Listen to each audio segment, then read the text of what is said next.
Hey everyone, this is Coach K coming to you live on Facebook, and I will share it with YouTube, Twitter, and LinkedIn. And so I wanted to go ahead and start with our curriculum of Game Changers Championship.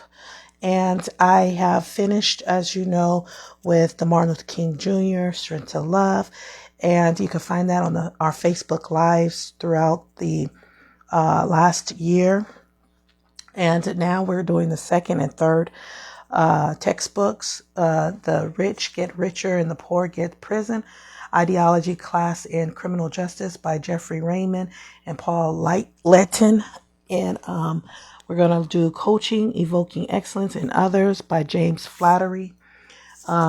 These books we're going to work on from now till next year, and we'll develop relationships through the coaching sessions on how to progress in your life with your team, and those that started businesses, those that started change agencies, those that are a task force, those that are building armies or what we call security systems, communication systems, those Afro diaspora populations and their allies who are restructuring the world through grassroots.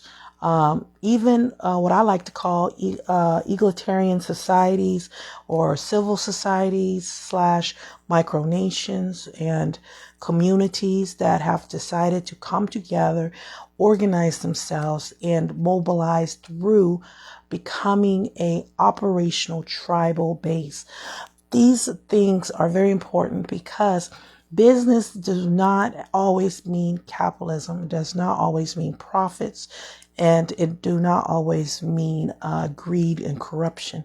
We can become responsible socially through our greatness by sharing our wealth and multiplying. This means that we do not hoard wealth.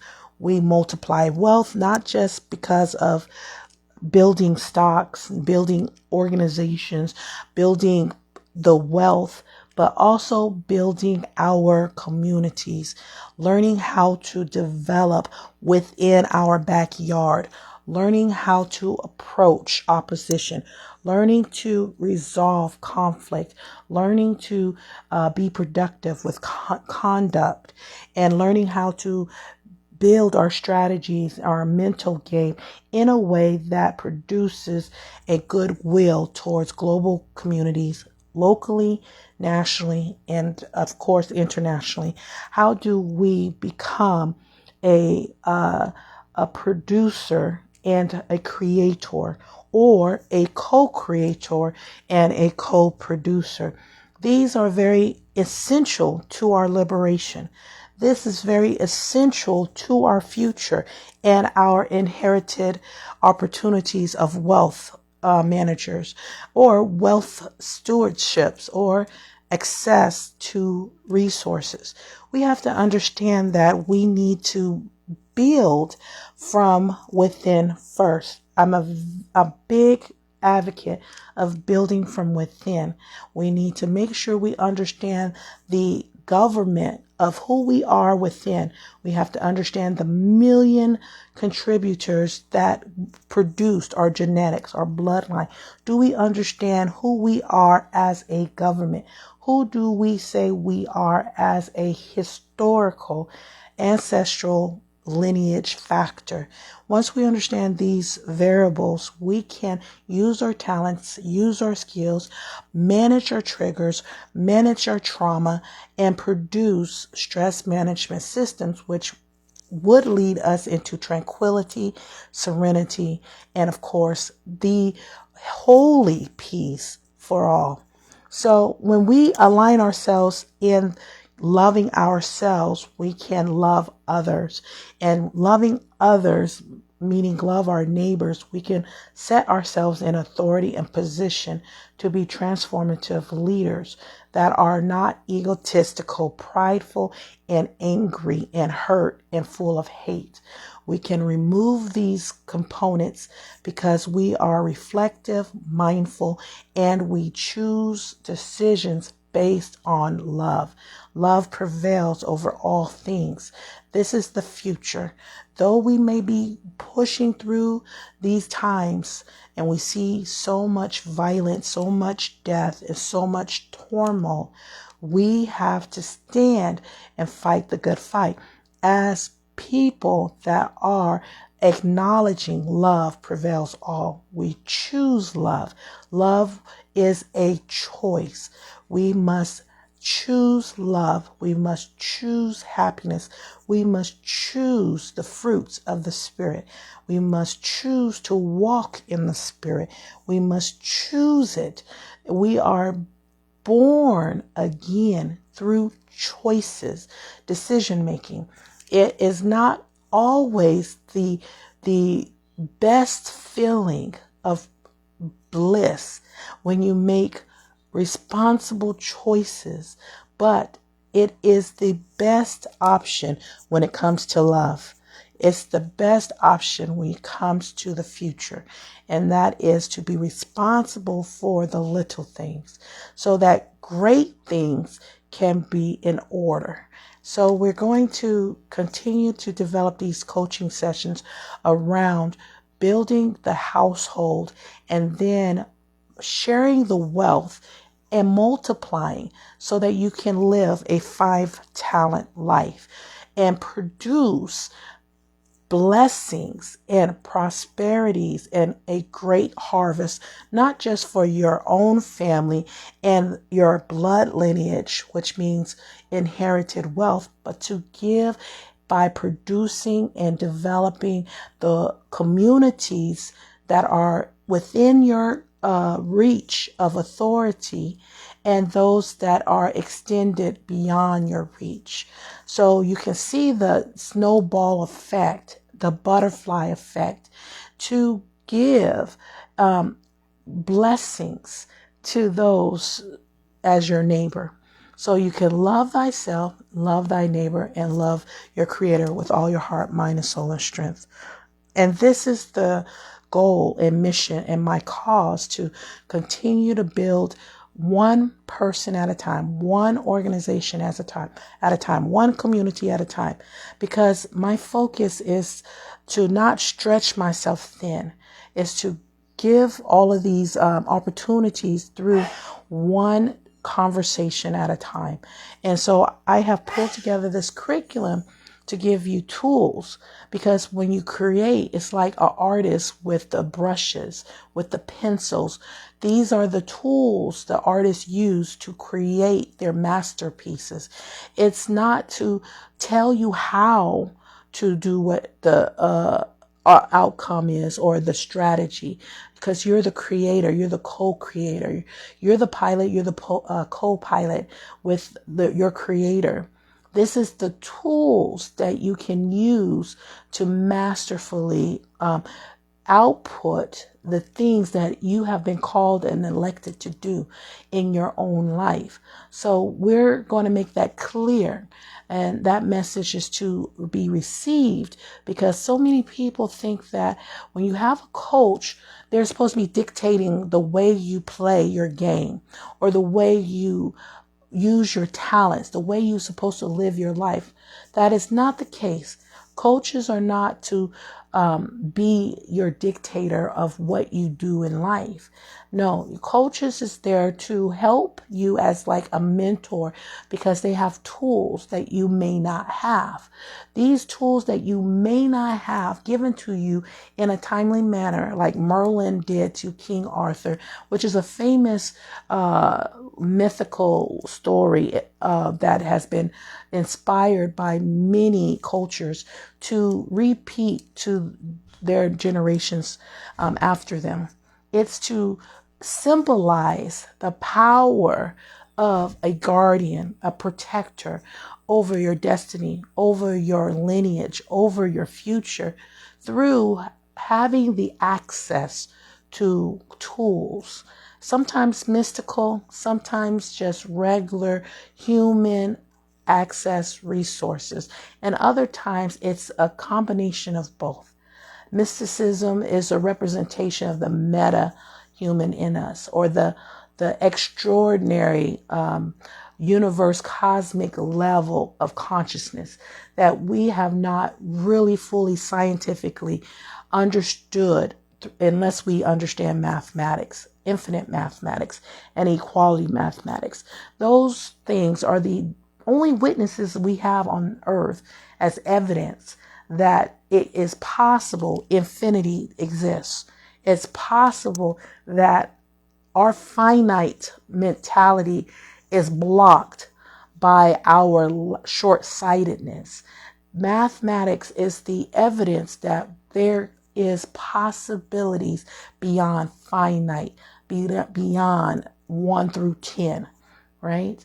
So we have to always stay in conscious aware of having opportunities, and coaches kind of give us that extra opportunities. Like we may come to the table with 1 through 10, but coaches help us build from 10 to 20 through adding on 2 heads are better than 1 type of formula. So as your coach, as your professor, global coach, because I open up the forum to everyone. I do everything public now. I do everything recorded now because I want to create a public journal to everyone so they can have access to this opportunity. Okay. We do not do one-on-one sessions anymore because it was showing me that it was time for the world to have access to what I was exclusively giving to one person. So now that one person becomes everyone because now it's recorded. Now it's live. Now it's publicly given. And so everyone can run with it. So we're going to work on the rich get richer and the poor get prison. Some people ask me, why am I doing this for free? I do not reap any benefits from it because the times we live in, the end times, we live in times where it's wrapping up.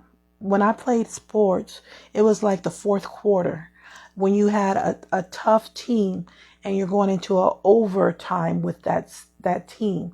The fourth quarter was the last quarter you can make a difference. Our generation, Generation X, Y, and Z, we are the wrap-up team. We are the team that is in the fourth quarter, and we are at the end of the race. We're the last person they send the baton to, okay? And we have to realize that we're the team that everybody's been waiting for us to be birthed, to be born. And with that knowledge or acknowledgement, we have to make decisions just like our ancestors did, to make decisions that if we have the luxury and the affordability to accept our election and our calling in this life, to take that opportunity and to seize that opportunity. And so I've been doing that. I've been juggling and managing that truth, seizing the opportunity to do the election, to prepare a generation to do the work so that the last quarter can be completed versus living a personal gratifying life that is fulfilling to just myself and myself alone. Okay. So we put ourselves on the front line in the trenches, so to speak, to build the generation as a assignment. And so when we do that assignment and get an A on it, like fourth quarter, and we win the last quarter as our ancestors has done every single quarter as they pass down the baton, we finish it. We finish the race and we receive the prize for our whole team. All right. So here we are today, 1 million people large in each person. We have batons of 1 million ancestors to create us, to get us here. We are alive because of 1 million parents or grandparents and great-grandparents, right? To be able to be here and not be part of the genocide or the extinction of a bloodline. So our bloodline lives through us. And when we finish the race, we receive the prize, the crown of life. And the crown of life they have shared in many prophecies, cultures and beliefs and generations and centuries through mythology to histories, artifacts, that the crown of life is the highest self, which is eternity. The opportunity to build our genetics so powerful, so immaculate, that we're given that infinite life. And our generations are given that infinite life. And our ancestors come back home to us. And we become an infinite tribe, or what they call everlasting government. These are the discussions that we do not learn in a worldly system. We don't even learn them in the religious systems anymore, because now they're underground conversations, right? So now we live in a very, very harvest generation where everything's on the table. We can talk about almost anything and everything underground, right? When we get to the highest level in life where it's public and it threatens the forces that keeps everything in delusional or deception, we start becoming a threat, right? As long as it stays underground or among ourselves and we rumble like the Underground Railroad, right?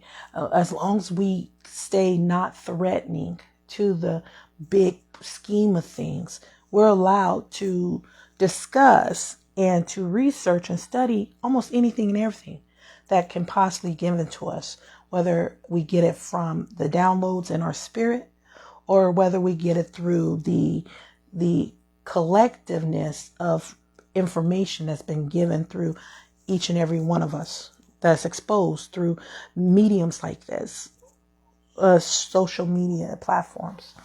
So we have to be like students, kind of pick and choose the best we can to sharpen the skills and talents that we're given, and then make decisions as a decision maker, how we create, how we build as a team, as a population, right? And then according to the times, it's like a season where we make a decision to accept the election to elevate our life, our team lives, and our destiny to be a part of the bigger scheme. Or people say this is bigger than us, right? And then you become that election because you're saying okay to it, yes to it. That decision is to be recruited and say, okay, I and my team is equipped enough. We have enough resources. We have enough unity. We have enough training to get recruited for this bigger, right, platform, bigger race, which they call it the spiritual war, right? But in reality, it's our future of all, sense of living, quality of life. We've realized now we're tied to it. So it's not just for the bigger scheme of things, like we call humanity. It's also for our own communities to excel and be protected in our position in the future worlds, right, to come. So let's begin. So we know one of the biggest systems of oppression is imprisonment, the prison system. So we went from Martin Luther King Jr. being our coach for peacemaking, how to become in the power given to us to be a diplomatic or a non-violent decision maker, right? How to be a non-violent 5-star hotel, how to be a non-violent, producer and creator. So he basically was a coach that says you have one or two sides. to be violent or to be nonviolent. And a lot of times people think nonviolent means weaker, but we have now understood nonviolent means choose to not use violence as a resource to win a game, to finish a task, right? It's a strategy to still get a task done without the resource of violence. So now we have an understanding that nonviolent does not mean weak. You could be the most violent person on this planet and choose to be nonviolent, right? The strategy to not use violence as an end game, to finish a task or to do a task, right? And it makes it more challenging because you are faced with very violent strategists or very violent systems of oppression, very violent dictators. And you could be the most violent creature on the planet, but to overthrow these systems and institutions and people, place and things, you have to be masterful. And in your strategy, sometimes you have to be calm and quiet in a very turbulent, situation. So these things were presented in the case that Martin Luther King Jr., Dr. Martin Luther King Jr., Reverend Martin Luther King Jr. spoke about in Strength to Love. And we went through that as a textbook to be trained and to be given the tools. Sorry about that. I was interrupted. So let's make this as a part 2 because I have to take that call and we'll dig into the imprisonment. Sorry about that. I'm getting interrupted. So let me get this wrapped up. And this was the introduction to get into our textbooks. So I'll do a part 2. Stay tuned for the part 2 of this discussion. I'll call it part 2 to the curriculum. And we'll begin with the readings of the 2 textbooks that I have mentioned. Okay, thank you for joining me. Blessings to you and your family. One love, much love, all love. Peace and blessings. This is Coach K signing off. Thank you for joining me.